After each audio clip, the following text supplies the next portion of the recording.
Graças ao bondoso Deus.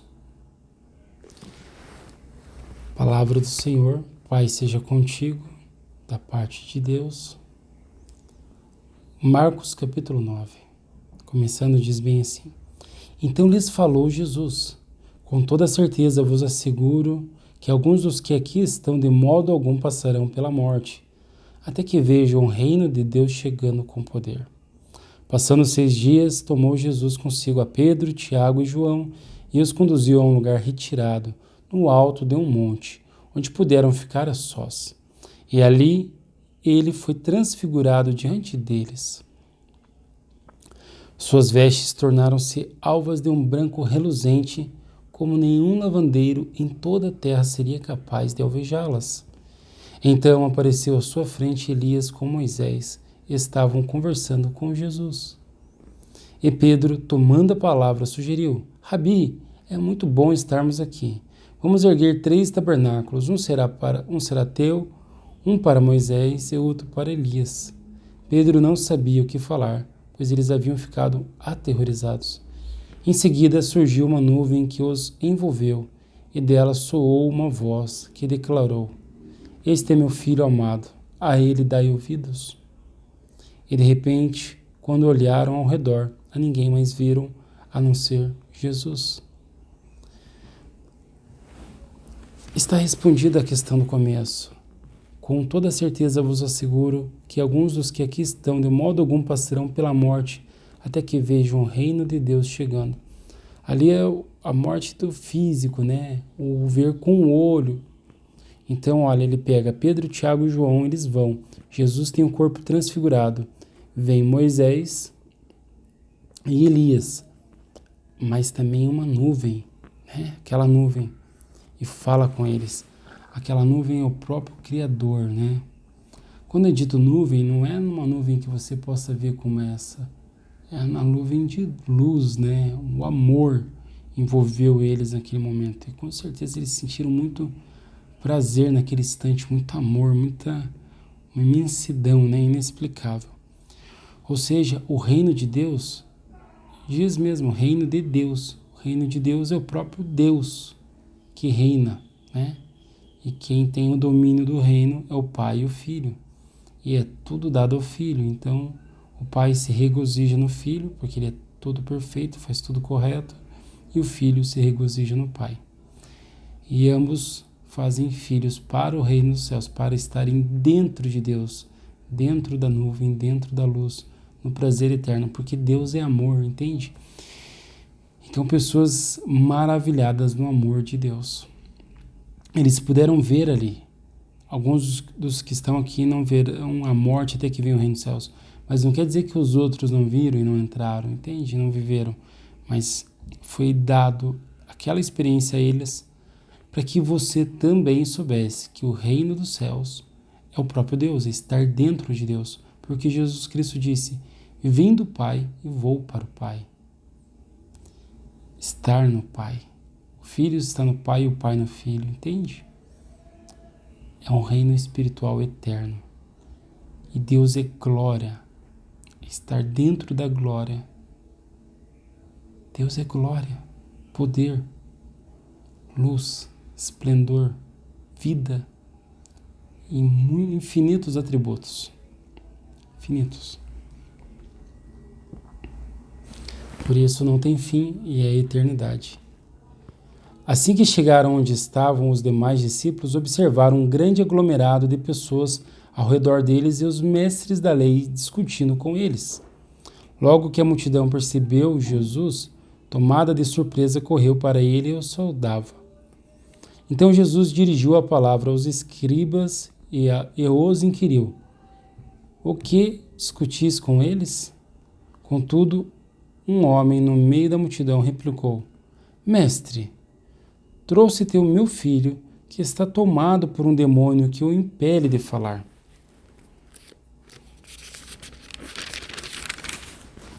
Onde quer que este o toma, joga no chão. Então ele espuma pela boca, range os dentes e fica todo enrijecido. Roguei aos teus discípulos que expulsassem o tal espírito, mas eles não conseguiram. Admoestou-lhe Jesus: Ó geração sem fé, até quando estarei eu junto a vós? Até quando vos suportarei? Trazei-o a mim. E logo que trouxeram, assim que o espírito viu Jesus, no mesmo instante provocou uma convulsão no menino. Este caiu no chão e começou a rolar, espumando pela boca. Então Jesus indagou ao pai do menino: Há quanto tempo isto lhe está acontecendo? E o pai declarou: Desde a infância.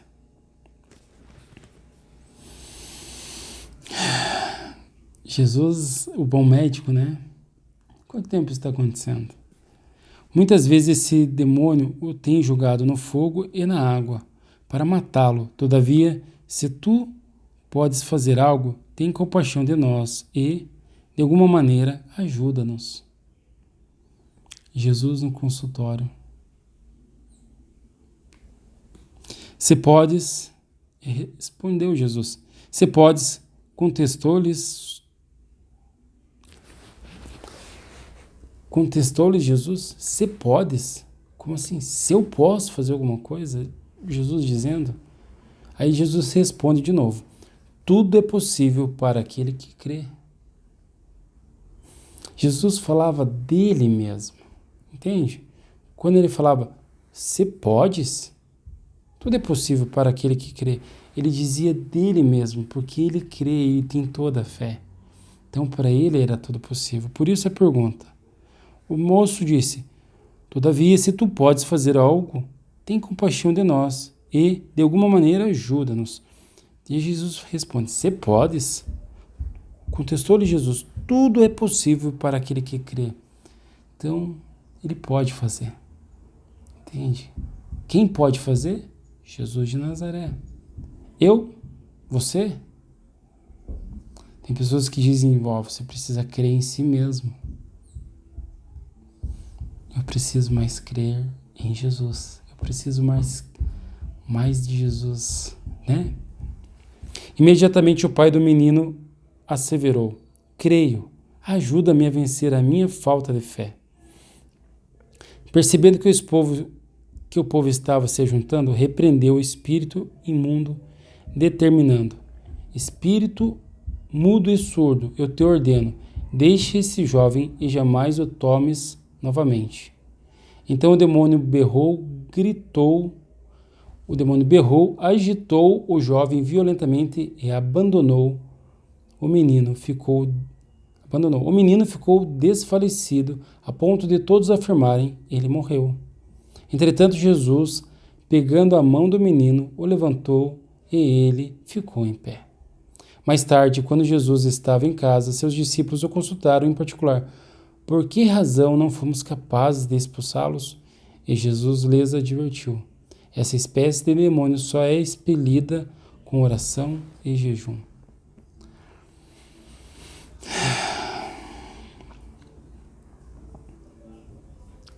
O jejum não é o da carne, não é o físico. O jejum ali é autorrenúncia, é entrega a Deus, entrega ao Senhor, de todo o coração. Pois só assim se vence o mal.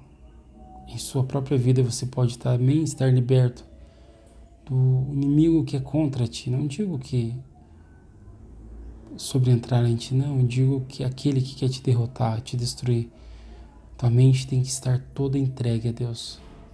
E assim, o mais poderoso inimigo não vai te vencer, porque é Deus quem vence por ti. Porque quando você está entregue a Ele, Ele luta as tuas lutas e vence as tuas batalhas. Porque Jesus tudo crê. E se Ele quer, é capaz. Você vence em nome de Jesus. Eles partiram daquele lugar e atravessaram a Galileia. E Jesus evitava que qualquer pessoa soubesse onde se achavam, pois estava dedicado ao ensino dos seus discípulos e lhes revelava: o Filho do Homem está prestes a ser entregue nas mãos dos homens. Eles o matarão, mas 3 dias depois ressuscitará.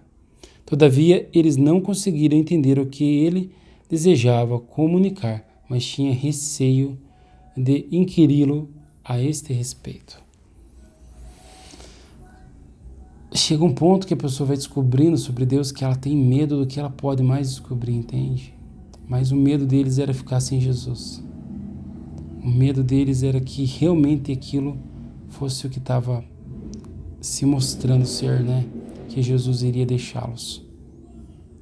Mas todavia Jesus fisicamente morreu e ressuscitou, mas ele não deixa mais você. Foi para isso que ele fez aquilo, para estar contigo para todo sempre. E não vai te abandonar. Ele é contigo. Então chegaram a Cafarnaum, quando já estavam em casa, indagou-lhe: sobre o que discorreis pelo caminho?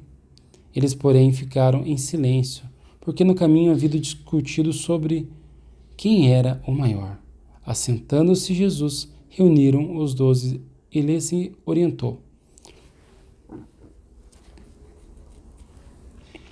se alguém desejar ser o primeiro, será o último e servo de todos. É o que mais trabalha, é o que mais se esforça.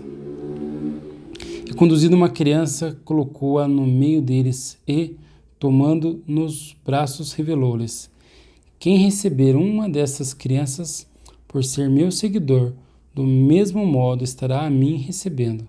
E qualquer que me recebe, não está apenas me recebendo, mas igualmente aquele que me enviou. Ou seja, Jesus descreve os seguidores dele como humilde, né? Também tem aí o saber quem são os seguidores de Jesus Cristo. São as pessoas de fato humildes. Por que seguidor? Porque eles seguem o ensino, né? No seu íntimo. Eles estão no caminho da vida, por serem humildes. E por que aquele que recebe dos seguidores que são humildes recebe a ele? Porque ele mesmo, ele em espírito, está com essas pessoas, vencendo por elas, ensinando a elas, orientando elas, está com elas no íntimo, no interno, em espírito, camufladamente, né? E quem recebe um pequeno humilde, recebe aquele que o enviou, recebe a Jesus de Nazaré e a Deus, o Pai. Então os que recebem bem tratam, estão bem tratando a Deus, que está com aqueles pequenos. Por isso diz aquela palavra verdadeira: quem ama a Deus que não vê, ama o seu próximo que vê. Porque quando está vendo aquele próximo em Cristo, em Deus, está amando a Deus. Quando assim o faz. Contou-lhe João: mestre, vimos um homem que em teu nome estava expulsando demônios e procuramos impedi-los, pois afinal ele não era um dos nossos. Não impeçais, respondeu Jesus.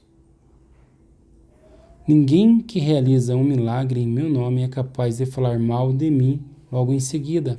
Portanto, quem não é contra nós está a nosso favor. Com toda certeza vos asseguro, qualquer pessoa que vos der de beber um copo de água, pelo fato de pertencerdes a Cristo, de maneira alguma perderá a sua recompensa.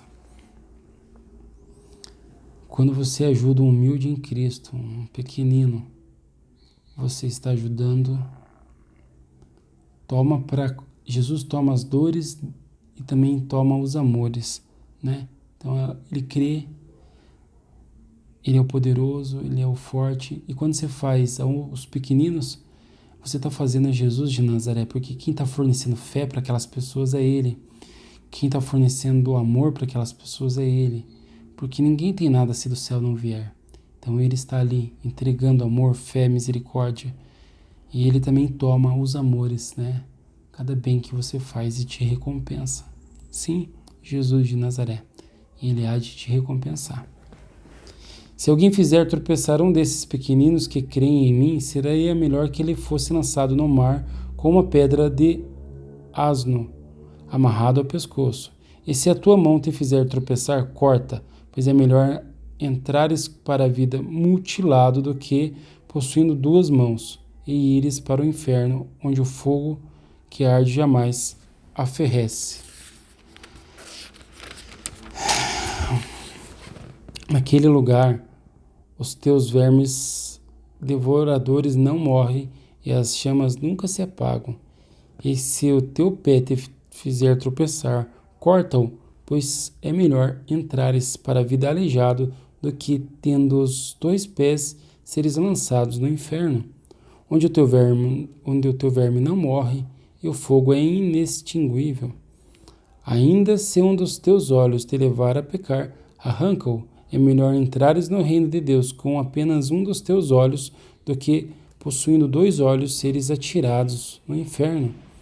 Naquele lugar os teus vermes devoradores não morrem e as chamas nunca se apagam. Pois todos serão salgados com fogo. O sal é bom, mas se o sal perder o seu gosto, como se restaurar suas propriedades? Tende bom sal em vós mesmos e viverei em paz uns com os outros.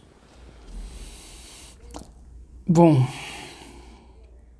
a parte do inferno e dos vermes não é no literal. Não é fogo, não é nada disso, tá? Então, isso eu te digo para que não caia em enganos religiosos, porque o Senhor permite que assim saibamos. Mas não tem fogo ardendo e queimando e pessoas pegando fogo. No literal, não, isso não está acontecendo. Porque pessoas são consciências revestidas de carne, entende? São consciências. Todavia, não é um lugar que se queira ir, tendo a oportunidade de ir para o céu, é para lá que você vai, porque o Senhor te garante. Mas se alguém te faz pecar, não é que você não peque, né? Se faz teu olho pecar, arranca. É para se afastar do que está te fazendo errar, entende? Melhor se afastar. E não que a pessoa vá para o inferno também. Pode ser que o Senhor restaure a vida dela, entende? Mas essa palavra diz, pois todos serão salgados com fogo. Salgados com fogo. Sal vem de salário, né? Essa palavra sal, muitos comparam a salário, mas salgado vem de sabor, mas é salgado com fogo. O que é salgado com fogo? Fogo são aflições, são provações, onde a pessoa tem o sabor, então ali ela ganha o sabor, em meio a aflições, a provações. Então por isso diz o anterior, né? Se um membro teu fizer pecar, arranca. Então nessas aflições, nessas provações, você vai se afastar dessas pessoas, para que então tenha sabor. O fogo é o fogo das aflições, aquelas que te deixam incomodado. Então ele está dizendo, se afaste. Ele não está dizendo para você terminar, ser inimigo, não considerar amigo, não é isso. Apenas afaste-se, prossiga o teu caminho na caminhada do céu. O sal é bom, mas se o sal perder o seu gosto, como restaurar as suas propriedades? Tende o bom sal em vós mesmos e vivei em paz uns com os outros. É muito importante essa palavra, extremamente importante. O sal é bom, mas se o sal perder o seu gosto, com que se há de restaurar as suas propriedades? O sal é a qualidade, né? Quanto você é saboroso, quanto você vive de acordo com a palavra de Deus. Quem tem sal não tem hipocrisia, não é pessoa que apenas fala, mas ela vive em íntima comunhão com Deus. Então ela passa por aflições, por isso salgado com fogo. E tende o bom sal em vós mesmos e viver em paz uns para com os outros. Porque esse sal, ele vai te fazer viver de acordo com o que a palavra ensina. Se é para fazer assim, vamos fazer assim. E vai evitar o quê? A briga, a confusão. Você vai ficar com as aflições internas, mas vai devolver com amor, com o que ensina a palavra, com humildade. Por isso anteriormente falava sobre humildade. Então a pessoa vai guardar para ela aquela tristeza, aquela dor, aquela aflição, mas naquela aflição ela é temperada por Deus. Ela vira um crente saboroso, um cristão verdadeiro, genuíno, com sabor. E por isso não perde as suas propriedades, as suas qualidades. E as propriedades são os dons, são as qualidades, são os frutos do Espírito, mansidão, benignidade, paz, amor. E por isso disse ele, E vós mesmos, e vivei em paz uns para com os outros, porque só há como viver em paz tendo tais propriedades, né? Então, ao manter-se firme nas aflições, e não voltando, e não discutindo, e não devolvendo mal por mal, e não se estourando, e não evitando mesmo a briga, né? Então aí essas qualidades do Espírito Santo permanecem em você, e você continua sendo um crente saboroso ao se refrear, frear a própria língua, frear de devolver mal, antes de devolver o bem. Isso parte da mão de Deus, Ele quem faz na tua vida e te guarda e te restaura. Ele é bom o tempo todo. Graças ao amor dele, podemos falar e viver em harmonia e em paz, porque ele venceu o mundo. Graças a Jesus de Nazaré, que assim seja em tua vida. Amém.